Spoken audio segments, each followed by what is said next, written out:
Klaim asuransi milik Chandra Simamora yang menurut kuasa hukum telah diajukan sejak Juni 2025, hingga kini belum juga dibayarkan. Kondisi ini mendorong kuasa hukum nasabah, Budi Utomo, mendatangi kantor asuransi Panindaichi Life di Komplek Ruko Royal Residen, Jalan Palang Merah, Medan Barat, pada Jumat siang 12 Desember 2025. Kedatangan Budi bersama tim hukumnya sekaligus untuk mengantar somasi pertama kepada manajemen Panindaichi Life. Sebelumnya telah dikirim via elektronik. Somasi tersebut disebut sebagai langkah formal awal untuk meminta kejelasan dan pertanggungjawaban atas klaim kliennya yang belum dibayarkan. Menurut kuasa hukum, kliennya saat ini masih dalam kondisi kesehatan yang lemah pasca menjalani operasi kanker payudara dan serangkaian kemoterapi. Sementara itu, klaim asuransi diajukan tanpa adanya tunggakan premi dari pihak nasabah. Namun setibanya di depan area layanan nasabah, kuasa hukum sempat dihadang petugas keamanan. Terjadi adu argumen saat kuasa hukum meminta penjelasan langsung dan ingin bertemu dengan pimpinan kantor setempat. Permintaan untuk masuk bersama awak media ditolak dengan alasan internal perusahaan, termasuk larangan pengambilan gambar dan perekaman. Kita pun ini pers, bukan sembarangan. Dia orangnya ada undang-undang. Jadi selama ini klien saya tidak pernah kalian publis, malahan dengan banyak persyaratan yang tidak sesuai kalian anggapan menghambat-hambat. Saya mau berbicara dengan apa yang kamu yang bisa melakukan. Saya tidak bisa, saya mau karena tidak bisa, karena kenapa? Kalian kalau secara halus tidak bisa pakai, jadi harus secara begini. Oh, begitu. Peraturan dari pusat. Peraturan perusahaan kau pakai atau undang-undang kau pakai, hukum Indonesia. Hukum Indonesia kau pakai kan? Anda pakai hukum Indonesia kan? Harga ini negara apa? Indonesia. Hukum yang kau pakai apa? Kami kan kerja di sini. Saya orang hukum, saya tanya. Ini hukum Indonesia kau pakai. Mereka ada undang-undangnya, wartawan, pers. Saya pakai media itu tidak salah. Memang nggak salah sih Pak. Nggak ada Kenapa tidak boleh diperbolehkan masuk? Dan lagi kalian pun nggak ada kasih saya masuk untuk mempertemukan dengan kalian punya pimpinan. Kita kasih Bapak Mas. Kita kasih ke Bapak Mas. Tadi kamu jelas loh, tadi bilang nggak ada pimpinan. Rekam kan tadi kan, tidak ada pimpinan. Kita review balik. Tadi kamu udah jelas kok. Tadi ada kan Bapak saya tadi tadi kamu betul kan? Andika, rumah Andika kan nggak ada. Siapa yang berkompeten? Kan saya bilang boleh Bapak masuk, tapi jangan ada terjelaskan Pak. Saya Saya nggak bilang bisa. pun boleh. Di luar, oke, kita di luar aja, lebih transparan, panggil keluar aja. Gimana cocok nggak? Panggil keluar. Panggil keluar. Karena bolak-balik klien saya asuransinya diklaim, dipersulit dengan banyak alasan, banyak tingkah. Kapan klaimnya, Pak? Email macam berbalas pantun. Dianggapnya saya pengacara apa kalian? Pak, kapan klaimnya, Pak? Dari bulan Juni 2025 sampai sekarang. Kondisi klien Bapak Kondisi gimana? pasien saya sudah dioperasi. Waktu mau menjelang operasi tidak ada datang dari orang Panindaichi Life. Operasi apa tuh, Pak? Hah? Klaimnya terkait apa, Pak? Penyakit apa, Pak? Kritis. Tidak ada pernah malam berbalas pantun sama saya di email saya. Berarti nggak mungkin. Mana pikiran orang itu? Klien saya itu manusia bukan binatang. Ya. Pak, itu operasi apa tadi, Pak? Hah? Operasinya apa, klien? Kanker payudara. Dimintanya yang aneh-aneh, emangnya ijazah mau lamar kerja.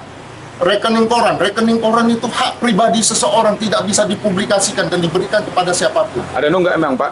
Hah? Kok dipersulit sama mereka, apa ada nunggak? Tidak ada nunggaan, tidak ada penunggakan.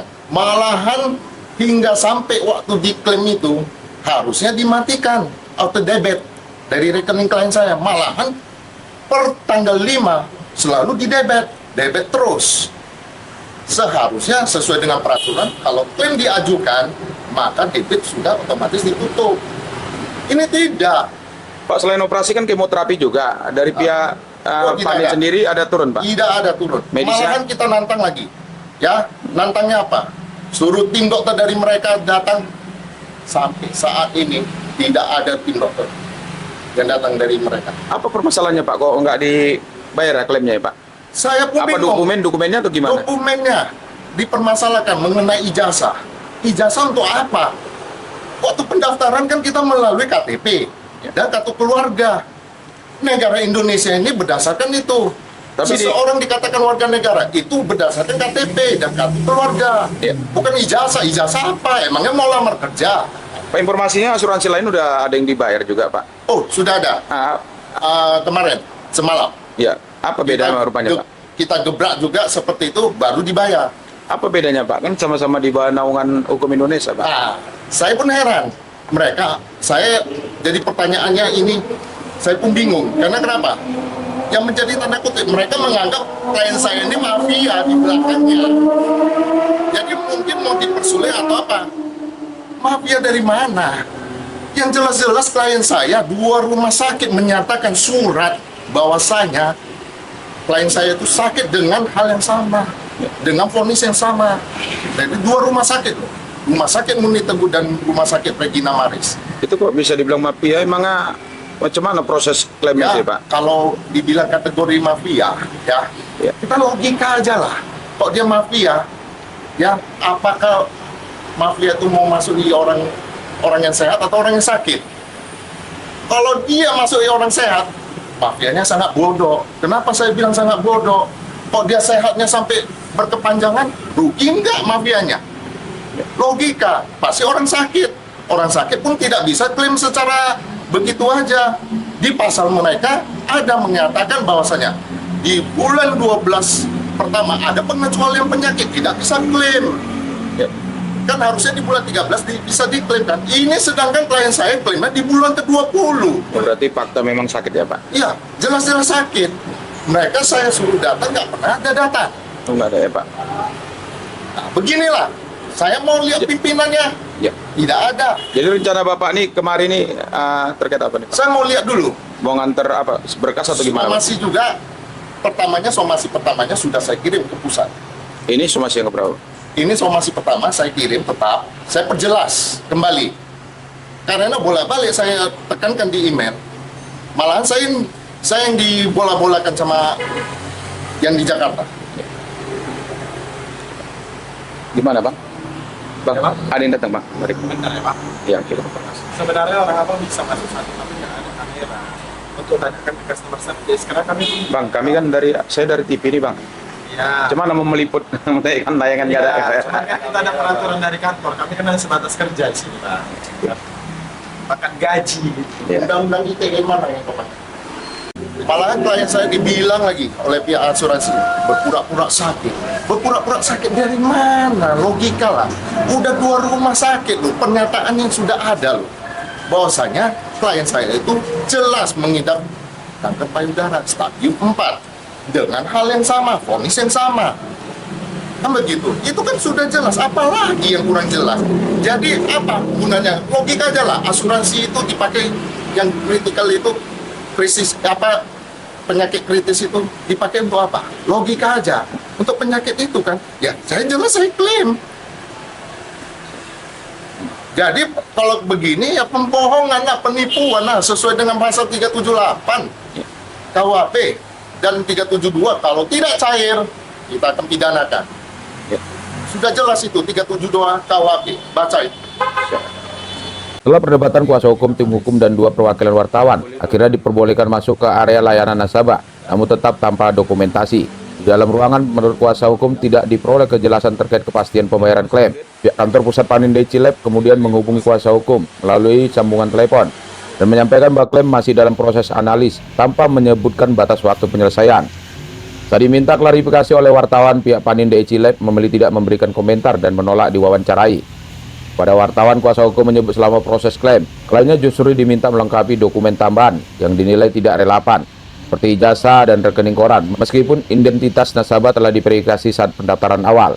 Kuasa hukum menilai permintaan tersebut tidak memiliki dasar hukum yang jelas dan berpotensi melanggar hak privasi nasabah. Ia juga menyesalkan tidak adanya verifikasi langsung oleh tim medis asuransi, padahal kliennya telah menjalani perawatan di 2 rumah sakit berbeda. Kuasa hukum menegaskan jika klaim tetap tidak dibayarkan, pihaknya akan menempuh langkah hukum lanjutan, baik secara perdata maupun pidana, serta melaporkan permasalahan ini ke otoritas jasa keuangan. Mereka meminta agar proses klaim dilakukan secara objektif, transparan, dan sesuai dengan peraturan perundang-undangan yang berlaku. Hasil dari pihak Panindai Cilep dari pusat Jakarta sudah menyampaikan bahwa berulang kali hanya meminta dokumen, kelengkapan dokumen, ya, seperti print out rekening koran, ya, minta data rekening koran nasabah dan ijazah.